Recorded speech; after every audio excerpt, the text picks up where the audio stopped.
तो आज हमारे सामने जो दस्तावेज है वो मकर संक्रांति पर है। स्रोत का नाम है the solar shift, a philosophy of Makar Sankranti. और पहली नजर में ही ये साफ है कि ये सिर्फ त्योहार कैसे मनाते हैं उसकी कोई लिस्ट नहीं है। बिल्कुल नहीं। ये स्क्रिप्ट तो मतलब त्योहार की रस्मों के पीछे छिपे क्यों में ज्यादा दिलचस्पी रखती है। हाँ, ऐसा लगता है जैसे लेखक कह रहा हो, चलिए तिल गुड़ और पतंगों से थोड़ा आगे बढ़कर देखते हैं कि ये सब असल में हमसे कहना क्या चाहते हैं। सही कहा। ये समय प्रकृति और हमारी अपनी आत्मा में होने वाले बदलावों की बात करती है। तो आज हम इसी स्क्रिप्ट की मदद से इस त्योहार की तह तक जाएंगे और देखेंगे कि इसमें कौन-कौन से गहरे मतलब छिपे हैं। चलिए शुरू करते हैं इसकी सबसे बुनियादी बात से, दिशा बदलना। स्क्रिप्ट की शुरुआत ही सूर्य की अपनी दिशा बदलने से होती है। और ये सिर्फ एक क्या कहते हैं, खगोलीय घटना से कहीं ज्यादा है। स्रोत के मुताबिक ये वो पल है जब सूर्य मकर राशि में प्रवेश करते हैं और उत्तरायण की यात्रा शुरू होती है। उत्तरायण यानी? आसान भाषा में कहें तो अब से प्रकाश का साम्राज्य बढ़ेगा, दिन लंबे होने लगेंगे, रातें छोटी होंगे। अच्छा, तो ये सिर्फ कैलेंडर का एक दिन नहीं बल्कि एक शक्तिशाली प्रतीक है, हमारे जीवन में भी अंधकार से प्रकाश की ओर जाने का एक मौका। यानी ये एक तरह का कॉस्मिक अलार्म है जो बजता है और कहता है जागो, अब चीजों को बेहतर करने का समय है। हाँ, मुझे अंधकार से प्रकाश वाली बात हमेशा थोड़ी अमूर्त लगती थी, लेकिन जब इसे दिनों के लंबे होने से जोड़कर देखते हैं तो ये ज्यादा ठोस और ज्यादा उम्मीद भरा लगता है। और स्रोत इसी बात पे जोर देता है, ये कोई जादुई बदलाव नहीं है बल्कि एक क्रमिक, एक नेचुरल बदलाव है। हर दिन थोड़ा और प्रकाश। ये हमें सिखाता है कि जीवन में भी बड़े बदलाव एक रात में नहीं होते, वो छोटी छोटी लगातार कोशिशों से होते हैं। ये त्योहार हमें उस प्राकृतिक लय के साथ खुद को जोड़ने का निमंत्रण देता है। प्रकृति की लय की बात आई है तो स्क्रिप्ट का एक बड़ा हिस्सा इसी पर केंद्रित है कि ये त्योहार असल में एक कृषि पर्व है। बिल्कुल, ये खगोल विज्ञान को सीधे जमीन से, मिट्टी से जोड़ देता है। हाँ, और ये कनेक्शन बहुत जरूरी है। ये त्योहार असल में उस किसान के चेहरे की मुस्कान है जिसकी मेहनत रंग लाई है। ये नई फसल का स्वागत है। सही। स्रोत हमें याद दिलाता है कि खेती की पूरी प्रक्रिया ही धैर्य और अनुशासन का सबसे बड़ा पाठ है। आप प्रकृति के साथ जबरदस्ती नहीं कर सकते। नहीं कर सकते। आपको सही समय पर बीज बोना होता है, सब्र से उसकी देखभाल करनी होती है और फिर प्रकृति अपना काम करती है। आज के दौर में ये बात और भी ज्यादा मायने रखती है, जहां हम सुपरमार्केट से सब्जियां उठाते हैं और शायद ही कभी सोचते हैं कि वो हमारी थाली तक पहुंची कैसे। बिल्कुल, हम उस पूरी प्रक्रिया, उस मेहनत और उस इंतजार से पूरी तरह कट चुके हैं। सही कहा। ये त्योहार एक तरह से हमें अपनी जड़ों की ओर खींचता है।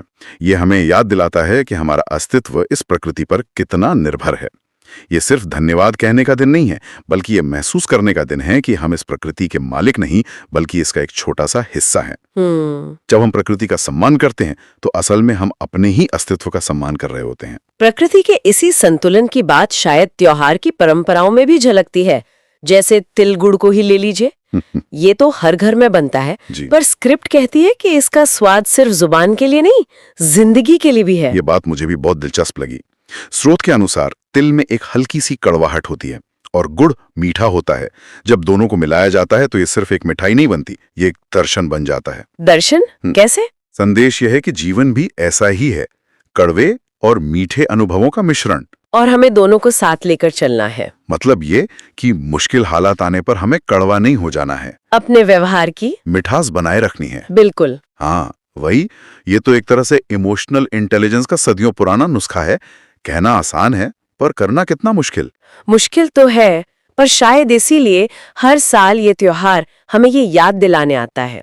ये परंपरा हमें सिखाती है कि जीवन की हकीकत को स्वीकार करो, सिर्फ मीठे की उम्मीद मत करो, और कड़वाहट आने पर हिम्मत मत हारो। दोनों को मिलाओ और आगे बढ़ो। संतुलन ही कुंजी है। और संतुलन का इससे भी खूबसूरत प्रतीक शायद पतंग है। ऊंचा उड़ो लेकिन डोर जमीन से जुड़ी रहे। हाँ, पतंग वाली बात मुझे आज के हसल कल्चर की याद दिलाती है। हर कोई आसमान छूना चाहता है, सफलता की ऊंचाइयों पर पहुंचना चाहता है, पर शायद उस डोर को भूल जाता है जो उसे जमीन से, उसकी हकीकत से जोड़े रखती है। आपने इसे आज के संदर्भ में बहुत अच्छे से जोड़ा। स्रोत का इशारा भी इसी तरफ है। पतंग हमारी महत्वाकांक्षा है, हमारे सपने हैं, और इसमें कुछ गलत नहीं है। नहीं, बिल्कुल नहीं। लेकिन उसकी उड़ान की पूरी गरिमा उस डोर पर टिकी है। वो डोर हमारे मूल्य हैं, हमारी संस्कृति, हमारे रिश्ते, हमारी जमीन। वो हमें बताती है कि हम कहाँ से आए हैं। और जैसे ही वो डोर कटती है, पतंग बेकाबू हो जाती है। वो कुछ पल के लिए शायद और ऊंची लगे, लेकिन फिर दिशाहीन होकर कहीं गिर जाती है। बिल्कुल। शायद यही संदेश है कि अपनी जड़ों से कटकर मिली कामयाबी अक्सर खोखली और अस्थायी होती है। ठीक यही बात है। ये परंपरा हमें महत्वाकांक्षा और विनम्रता के बीच एक महीन संतुलन सिखाती है। तरक्की करो, लेकिन अपनी पहचान खोकर नहीं।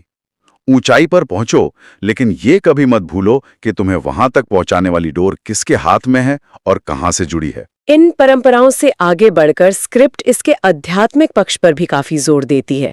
इसे देवताओं का दिन कहा गया है और महाभारत से भीष्म पितामह का जिक्र है। ये कहानी तो हम सबने सुनी है, लेकिन इस त्योहार से इसका क्या लेना देना है? स्रोत बताता है कि ये संबंध बहुत गहरा है। महाभारत में जब भीष्म पितामह बाणों की शैया पर लेटे थे, उनके पास इच्छा मृत्यु का वरदान था। हाँ, वो चाहते तो उसी पल प्राण त्याग सकते थे, लेकिन उन्होंने ऐसा नहीं किया। उन्होंने इंतजार किया। तो किस चीज का इंतजार? इसी पल का, उत्तरायण के शुरू होने का। उन्होंने सूर्य के उत्तर दिशा में आने की प्रतीक्षा की ताकि वो अपना शरीर त्याग सके। ये सोचना भी कितना गहरा है कि किसी ने अपनी मृत्यु को एक खगोलीय घटना के साथ जोड़कर चुना हो। बिल्कुल। आध्यात्मिक मान्यताओं के अनुसार उत्तरायण के 6 महीने प्रकाश और ज्ञान के माने जाते हैं। ये वो समय है जब स्वर्ग या देवलोक के दरवाजे खुले होते हैं।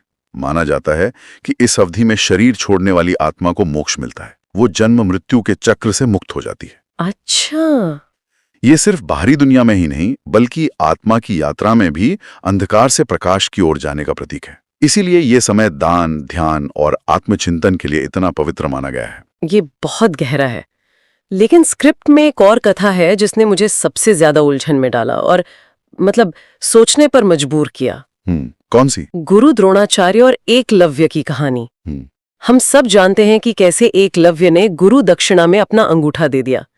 स्क्रिप्ट की एक लाइन है, एकलव्य हार गया था युद्ध में, लेकिन जीत गया था इतिहास में। ये बात मुझे थोड़ी परेशान करती है।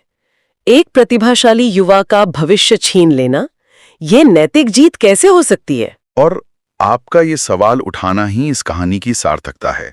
स्रोत यहाँ हमें एक पारंपरिक नजरिए से हटकर सोचने को कहता है।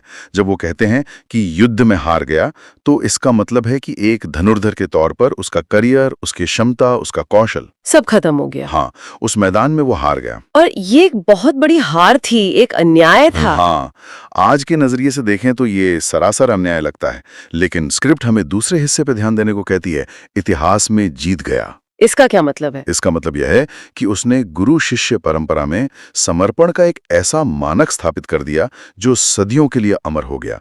उसका कौशल तो चला गया, लेकिन उसका चरित्र, उसकी निष्ठा इतिहास के पन्नों में हमेशा के लिए दर्ज हो गई। द्रोणाचार्य ने उससे उसका हुनर छीना, लेकिन उसकी कीर्ति नहीं छीन सके। तो क्या स्रोत ये कह रहा है कि चरित्र कौशल से ज्यादा महत्वपूर्ण है? ये एक बहुत ही जटिल नैतिक दुविधा है।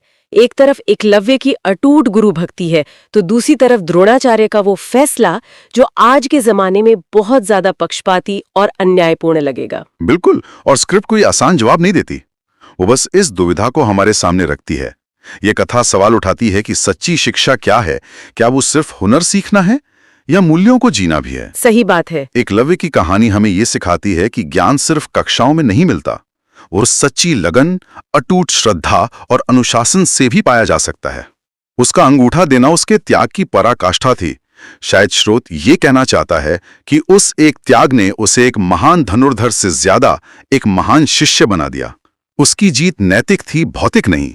इस पर तो घंटों बात हो सकती है, पर अगर हम इस त्योहार के एक और पहलू पर नजर डालें तो वो है इसकी विविधता। ये सिर्फ एक नाम का त्योहार नहीं है। नहीं, बिल्कुल नहीं। स्रोत बताता है कि भारत के अलग अलग कोनों में इसके कितने अलग अलग रूप और नाम हैं।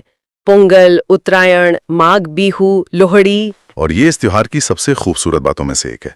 ये भारत की सांस्कृतिक आत्मा को दर्शाती है। अगर हम बड़ी तस्वीर देखें तो हर जगह जश्न का कारण एक ही है, सूर्य का दिशा बदलना, नई फसल का आना। बिल्कुल, लेकिन उसे मनाने का तरीका हर जगह का अपना है।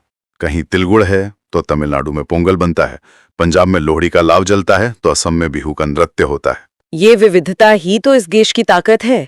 ये दिखाती है कि कैसे एक ही वैज्ञानिक घटना को अलग अलग संस्कृतियां अपने रंग में, अपनी परंपराओं में ढाल लेती हैं, और कोई किसी से बेहतर या कमतर नहीं है, सब अपने आप में पूरे हैं। आपने सही कहा, ये विविधता टकराव की नहीं, उत्सव की वजह है। ये सिखाती है कि अलग अलग रास्ते एक ही मंजिल यानी आनंद और कृतज्ञता तक पहुंच सकते हैं। इन सभी त्योहारों का मूल संदेश एक ही है, एक नई सकारात्मक शुरुआत करना और जीवन का जश्न मनाना। तो इस पूरी चर्चा को अगर समेटना हो तो मकर संक्रांति सिर्फ एक दिन छुट्टी मनाने और पतंग उड़ाने का मौका नहीं है, ये एक गहरा दर्शन है। जैसा कि स्रोत की पहली लाइन ने कहा था, ये दिशा बदलने का प्रतीक है। ये हमें याद दिलाता है कि जीवन में अगर कभी दिशा बदलनी पड़े तो ये कमजोरी नहीं बल्कि समझदारी और विकास की निशानी है। बिल्कुल, ये सिर्फ सूर्य की दिशा का बदलना नहीं है, ये हमारी अपनी चेतना की दिशा बदलने का निमंत्रण है।